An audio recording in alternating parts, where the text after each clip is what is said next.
He's one of my favorite guests. I love everything that he is in, and I'm not just saying that because he's on hold listening to me set up his appearance here, phoning into the Rich Eisen Show in advance of Your Honor. I saw the first episode of Your Honor last night, and it premieres on Showtime for the rest of the country to see Sunday at 10 p.m. Eastern Time.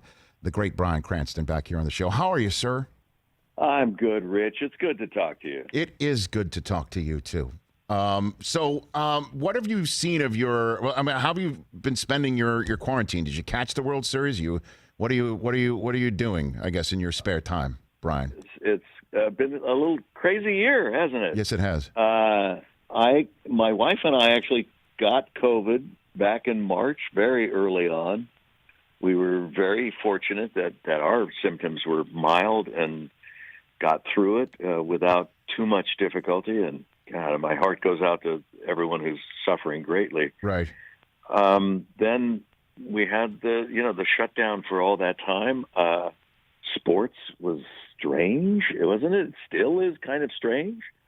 My Dodgers finally getting to that pinnacle place after 32 years was certainly, I was weeping seeing it come to fruition finally. And it's been a good year for LA sports. The Lakers dominated when they needed to. And, God, but it's just crazy. And we need some socializing and some hugs. I think our whole society just needs a good hug. Well, you know what, Bryan, you're not wrong. You're spot on right there. And, watching that World Series this year and seeing somebody like Clayton Kershaw celebrate after all those years and, and then all these young players just finally put it all together with Mookie Betts. I know a lot of Dodger fans that have been, wish that they could have actually been in Dodger Stadium to see it, or maybe had an opportunity to be one of those few fans in the state of Texas. But I'm sure, you said you had tears in your eyes watching that. Well, that's how interesting it was. The LA sports fans didn't get a chance to see their Lakers or their Dodgers in person to win their championships. And it's such a strange thing. But isn't it weird how we started getting used to empty stadiums, whether it's football, basketball, baseball? You then just hyper-focus on the game. Well, I think the reason why that is, and I mentioned it last week because, on a Thanksgiving show, I am mandated as a host of a show like this one to talk about the sports things I'm thankful for in a segment, that the athletes performing without the fans as if there are fans there and it meaning that much more to them and still putting it out all on the line makes me as a sports fan forget about that there's no fans in the stands. Just watching the competition, it looked the same. You know what I'm saying? Just seeing how much it meant to everybody. And then you fast forward to last weekend. By the way, I have an announcement to make. Okay. I got a call from the Denver Broncos. They want me to try out. Nice. How's your arm? Excited. How's your arm, Bryan? I mean, terrible. So it can't be any worse than what they had. But you bring a certain savvy to the position, though, Bryan. Right? I mean, you know what I mean. You do. I try to bring a certain, old school class. You know what I'm saying? Bryan Cranston here on the Rich Eisen Show. So before we get to Your Honor, I want to thank you for this bottle of Dos Hombres that I'm holding in my hand right here. You got it. Good. Oh my gosh, yeah. I mean, and this is something you and Aaron Paul from back in your day from Breaking Bad. You put this together, and tell me what I should do with this. How should I serve it, Bryan? I mean, go for it. It is so flexible. If you like a little smoky, scotchy drink, you can drink it neat, just one or two fingers or a rock in there, a little fresh lime squeezed in. It's perfect. But it mixes so well. I made a watermelon drink the other night. Yes. It's fantastic.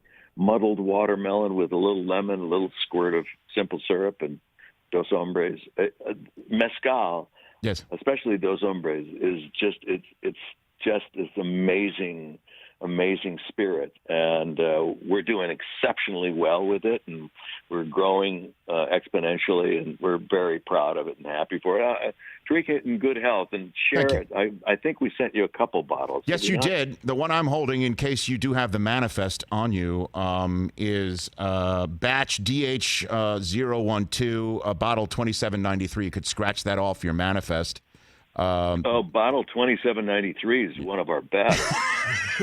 I would expect no less. Thank you. 2792 was a little, it wasn't quite there, but 2793, fantastic. And so just a couple of questions about this. We just saw some photographs associated with the promotion of it. Should I drink it in a double-breasted blazer while holding a bunny rabbit? Brian, should I do that? It can't hurt. It might, it won't help your street cred, but with French cuffs too. No, those are regular cuffs. Okay, I'm looking at it right. Very nice. It looks like it goes down smooth. And then, sorry. No, go. No, and does it pair well with Los Pollos Hermanos, Dos Hombres? Yes, it does, my friend. It's fantastic. In fact, I was thinking I got to find a place just to make to have a taco house. I want to have a restaurant where I just serve these amazing tacos. That's all we serve, and guacamole and chips, and these street tacos that just corn tortillas, and you fold them, and there's fish and shrimp and beef and pork and chicken. I mean, and whatever you want. It's not expensive, and you couple that with some great Dos Hombres. Yes. Oh my God, you're in business. Well, if you do open the taco place, Brian, if you don't mind me just spitballing here, I think you should hire somebody in a yellow button-down shirt with glasses who's a front man and also a pillar in the community. Hell no. I think that would be a good idea. No. That would be the way to go, and leaving us all to wonder what really is working on behind the scenes of this taco place. No, man. Whenever that guy shows up, everything turns to.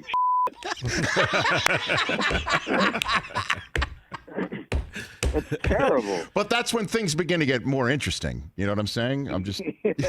Yeah. If you're on your couch, tell that to Walter White. That's not a good sign. And before you move to your current project, I'm a total fan of Breaking Bad, and also, do you watch Better Call Saul just like the rest of us, having no idea what's going on? You have no inside information. Do you just sit back and watch it unfold just like the rest of us? Exactly right. In fact, Vince Gilligan has become a good friend of mine, and I'm seeing him again this weekend. But I tell him when I see him, don't let it slip. Don't tell me anything that's going on. Mm-hmm. I do not want to know. And he smiles. Oh yeah, I'm a Better Call Saul fan. I'm looking forward to their final season coming up. I think they're going to start shooting in March, so it's going to be a little while before their premiere again. Okay, so when there is a pause in any conversation with Vince, can you think of me at that very moment, and can you bring up about you being part of that final season? How does it come up? How do we make this happen? How do we make this happen, Brian? I think fans want that more than I do.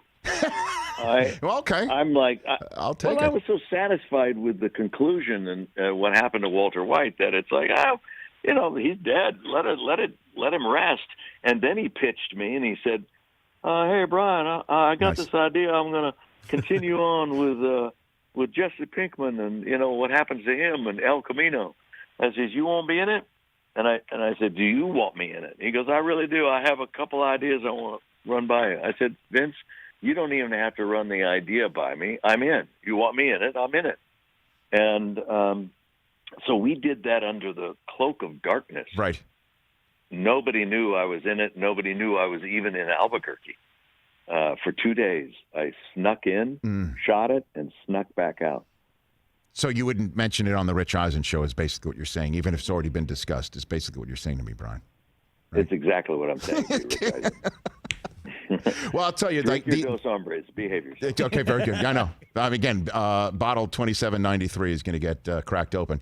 Because the second to last episode of Better Call Saul this past season, where Saul, Jimmy McGill, and Ermintrout are in the desert, was an absolute Breaking Bad episode. I mean, that was as close to the original as Better Call Saul has gotten. That was incredible, Brian. Yeah, and being the consummate performer that he is, I told Bob, I said, I hope that was real urine that you were drinking out there in the desert.